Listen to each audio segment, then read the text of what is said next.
Good morning. It is now 11 a.m. and I would like to call this meeting of the CMAQ, CRP, and TAPL Project Selection Committee to order. This is just a reminder for committee members to use your microphones so that those members in the audience and those online can hear you. For those joining us via Zoom today, please remember to keep yourself muted during the meeting unless you're called upon. Can the committee members introduce themselves? I'll start. Doug Ferguson, representing CMAP. Grant? Yeah, Grant Davis with CDOT. Chris Schmidt, Illinois Department of Transportation, representing Central Office. Chad Riddle, IDOT District 1 Local Roads. John Paul Deepla, FHWA. Peter Kirsten, RTA, and replacing Mark Pitstick, who retired.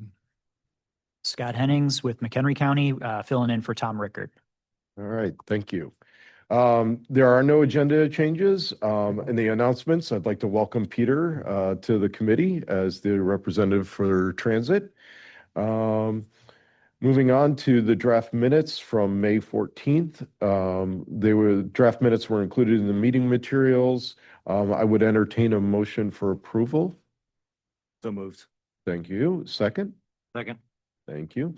Are there any changes or comments on the minutes as proposed? All right, hearing none. All those in favor? Aye. Aye. Any opposed? All right, the minutes pass.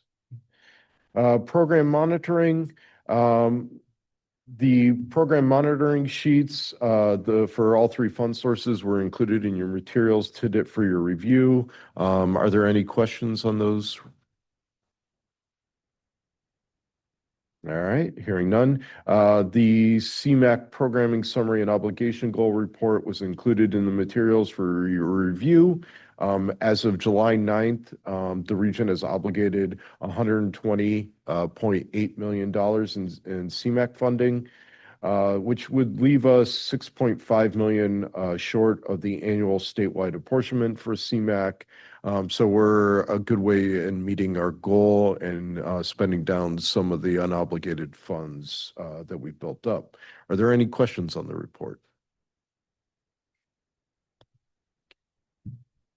All right, hearing none, we'll move on to 5.0 project changes. John Hasma is here to go through the project change requests received. Good morning, committee members. There were 3 project change requests submitted for committee consideration, 2 of those being for CMAQ and 1 being for a TAP-L funded project. So the first project is the Oak Forest Area Access to Transit Improvement, and which has CMAQ funding in advanced construction for both Engineering 1 and Engineering 2, and has $1,037,000 CMAQ in 2026 for construction. The project is requesting additional $82,000 CMAQ for Engineering 2 and a cost increase of $941,000 CMAQ for construction and construction engineering, both being for federal fiscal year 2026.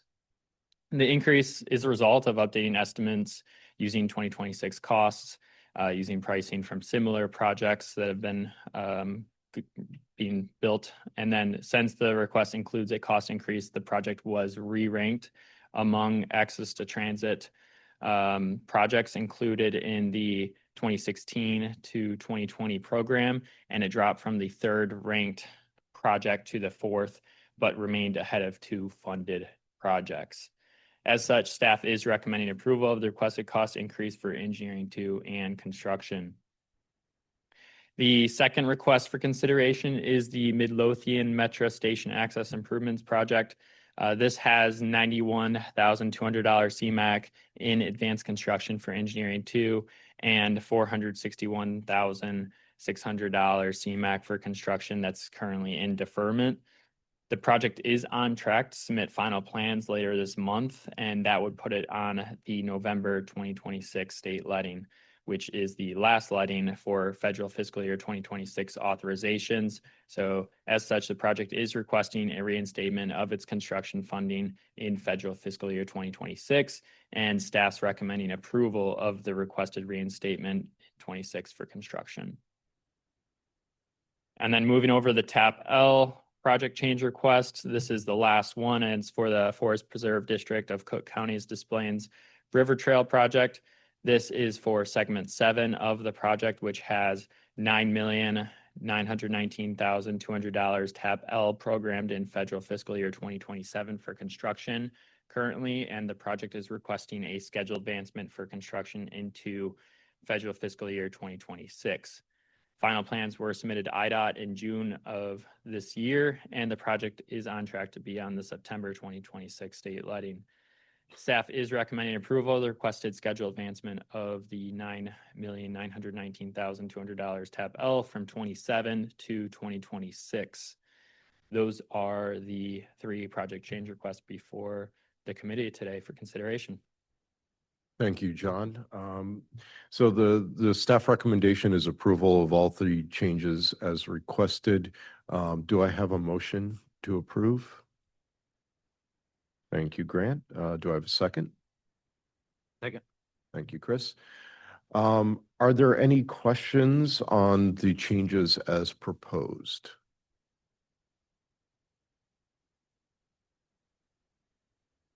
Nope. Just like a general process. Yeah. So the advancement of the funds, is this something that typically comes to us when it's like this tight on, did this delay the project at all, having to wait for this committee to approve it? Because this seems kind of almost like a no-brainer. Like you guys are going to say either it can be happen or it can't happen. Right. Typically, we try to avoid it causing delays through the active program management. Staff is monitoring when projects are indicating, oh, they're looking to go earlier, doesn't line up with the funding. We either reach out to the sponsor directly or through the planning liaisons if it's a local community. And try to get them to apply, like get in line to a meeting for the discussion. I think at this late stage, it probably doesn't, I mean, yeah, unless we were like fully like obligated and there was no potential to move them up, that would be the one time that we would say, no, probably need to just wait until the next letting in 27 or something along those lines. But I don't know. Chad, do you think it Yeah, and we causes- coordinate that, like you said, no, like this Plain River Trail one is starting in September, so we knew the pre-finals are due about 6 months before the letting, so we Yeah. know when they submit it, you know, with the updated PPI, and when the draft agreements come in, we coordinate with the PLs where the funding is, and that's when that flag goes up, and usually in that 4-month window between pre-finals and when it has to really be in place for authorization, there's always 1 or 2 CMAQ meetings to do that, to be able to address the need or issue. Yeah, just like the other one that plans came in June, it's targeting November. So we had time for that. So again, there's enough lead time that, you know, we don't want them to come in and say they want to extend it because right now they're going for March, say, because those pre-finals aren't due till like September. And what if they say that and then it not happening, then they need to do something later to go for a different letting. So usually it happens right after the plans come. But the process for the committee is not holding this up in any way. I don't believe so. No, okay. And like I said, because when you look at the IDOT letting schedule, every letting has an associated, not PSC meeting, but not transportation committee meeting.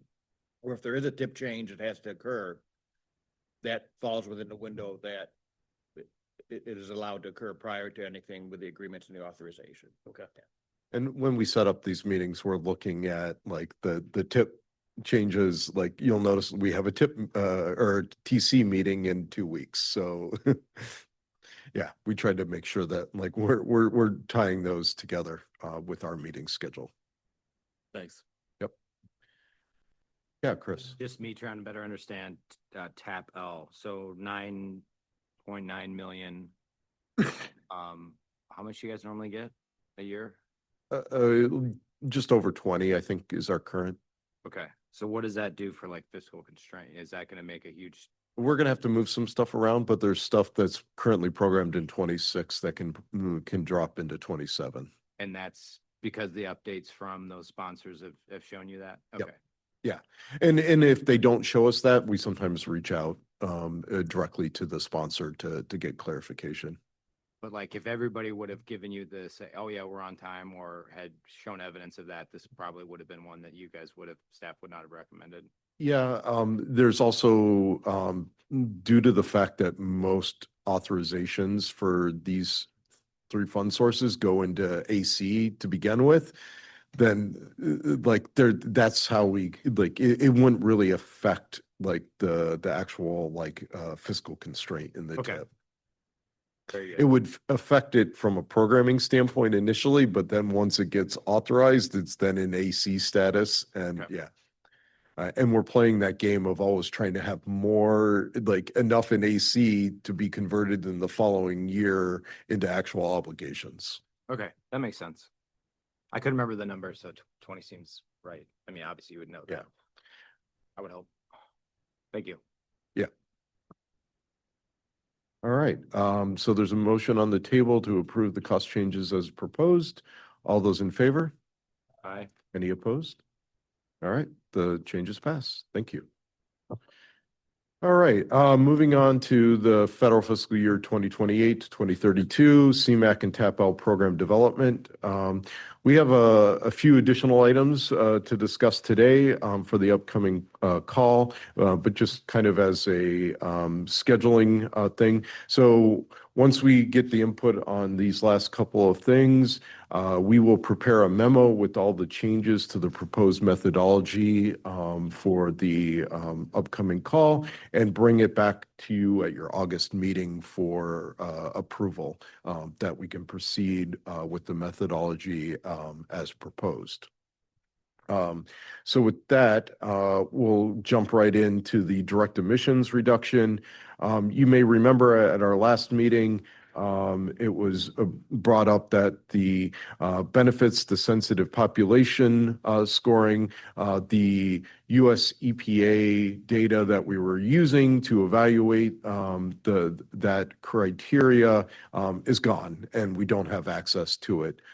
So it was recommended by Chris that we take a look at the Department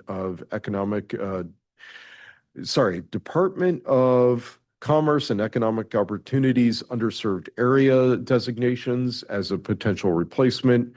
We did take a look at those. It was felt that, actually, if you go to the next slide, so this is just to reiterate how we evaluated the transportation impact criteria for direct emissions reduction projects. And next slide. So what we're proposing, we did take a look at the underserved areas and the DCEO looks at census tract information and finds an area to be underserved if it meets one of these four criteria areas, either a poverty rate of at least 20%, 35% or more of families with children in the area living below 130% of the poverty line, at least 20% of the households in the area receiving assistance under the SNAP program, or the average unemployment rate that is more than 120% of the national unemployment average. So we assessed these metrics, and we did feel that they did a decent job of identifying populations that were less likely to be able to move away from air pollution sources and therefore more susceptible to the effects of that pollution. And so we thought this seemed like a good filler as a replacement for the benefits to sensitive population. Let's let the record show that my biggest contribution to the CMAQ selection committee today. I'll make that for the record. I don't know if that's your biggest, Chris, but like, okay. So if we go to the next slide. So this is kind of showing it's more than just our region, but it includes our region, and the census tracts shown in green are those that are considered underserved. And then if we go to the next slide, we zoomed in on a specific census tract, and that was considered underserved. And for this one, it had two different of the criteria, the unemployment rate and the child poverty rate, both met that. So it had 2 out of the 4. So if we go to the next slide, what we're proposing to do for well, we're going to change the name of it to benefits underserved areas. So the number of criteria that census tract meets, that will determine its scoring. So we'll keep it at 25 points. If it only has 1 of the 4, it would receive 6.25, and then 2 would go up to 12.5, 18.75, and then 25 if it has all 4. We did look at it was a little bit harder to compare, like, well, how many only have all 4 versus 1? It was a mixed bag.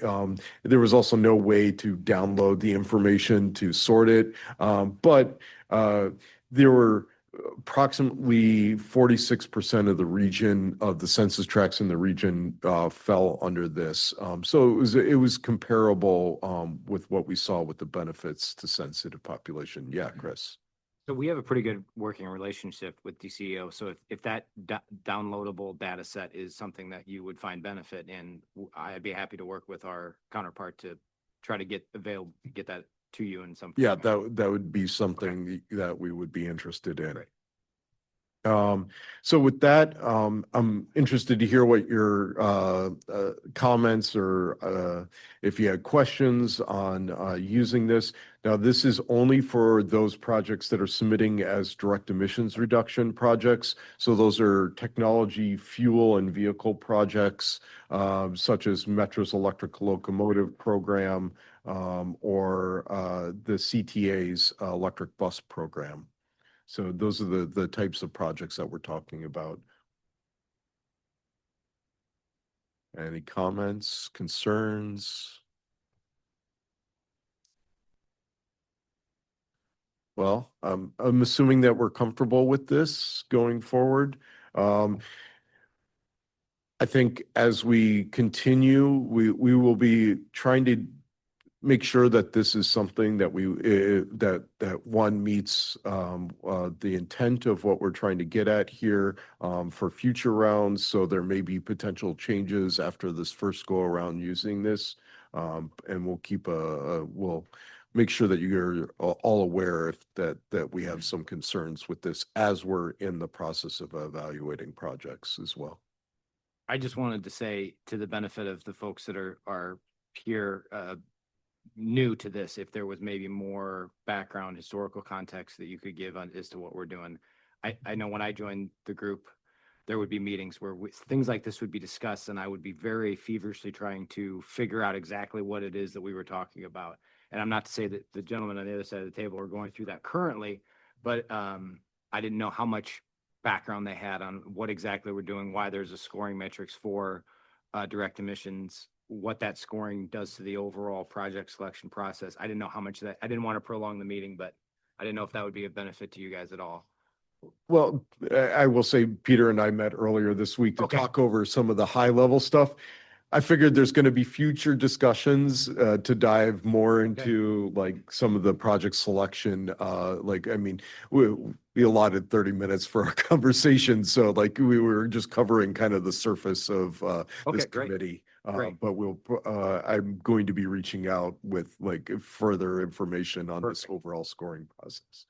But Peter, feel free to ask like questions. Yeah, one question. I mean, I think I understand the metric pretty well. But like the 2 project examples that you gave are rail lines that would intersect a whole ton of census tracts. So is it intersecting one? Is there a scoring based on how many communities a battery electric locomotive would benefit? Yeah, good question. I kind of left that off of my presentation accidentally. So typically the way we've handled this in the past is we wouldn't like add up all of the census tracts. We would look at the highest scoring census tract that is affected by the said project, and that would be determining the score. Okay. So if it went through, so with Metro, like Rock Island line was the first line that they were looking at. What we looked at were the benefits to sensitive population along that line. We would do something very similar to this, and we would select the highest scoring tract for the score of the project.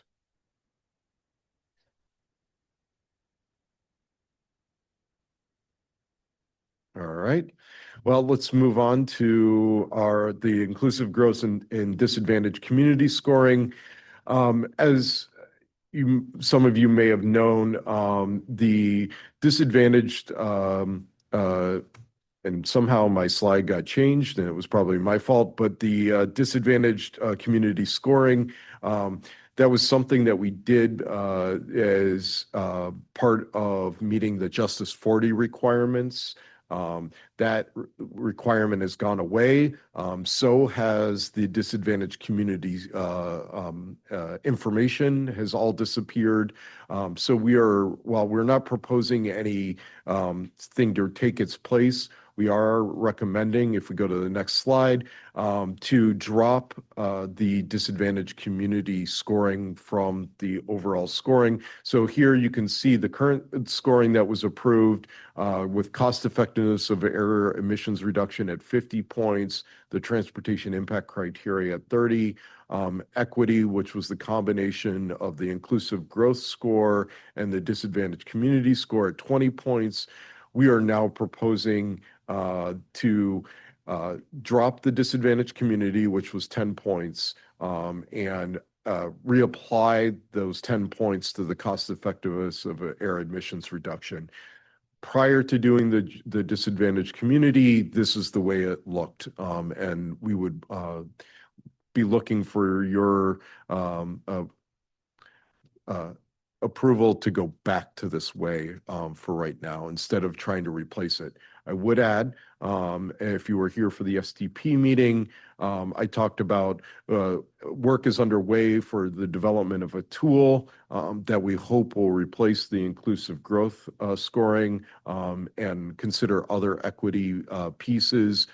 That is something that's under development. We're not ready with anything to be presented to this committee at this time, but we hope that that would be something that we would be doing later to replace the inclusive growth scoring. And at that point in time, if we decide that we want to go back to the 20 points, we could do that. But I think that's to be determined.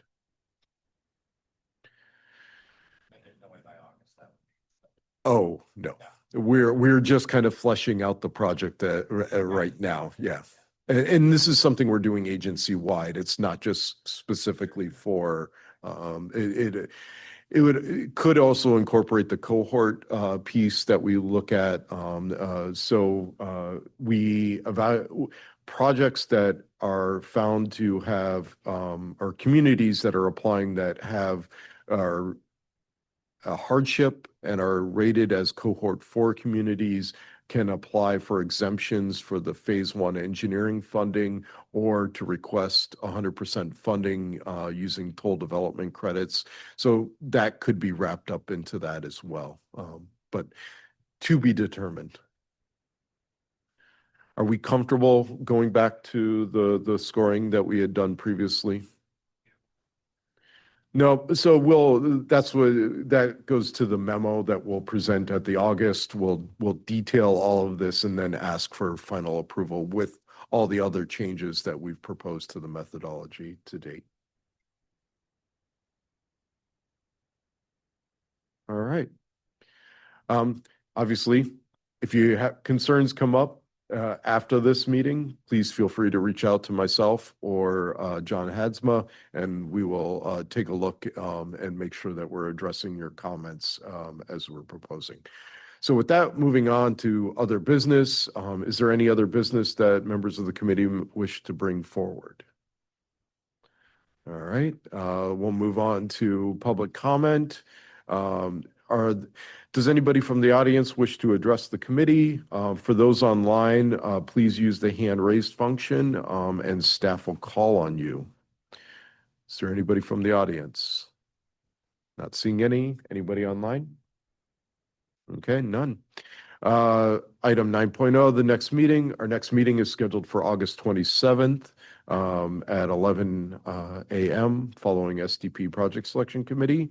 And with that, I'll move on to 10.0 adjournment. Seeing as there's no other business before this committee, I would entertain a motion to adjourn. Thank you, Grant. Do I have a second? Thanks, Peter. All those in favor? Oh, any opposed? Okay. It's 11:25, we are adjourned. Thank you.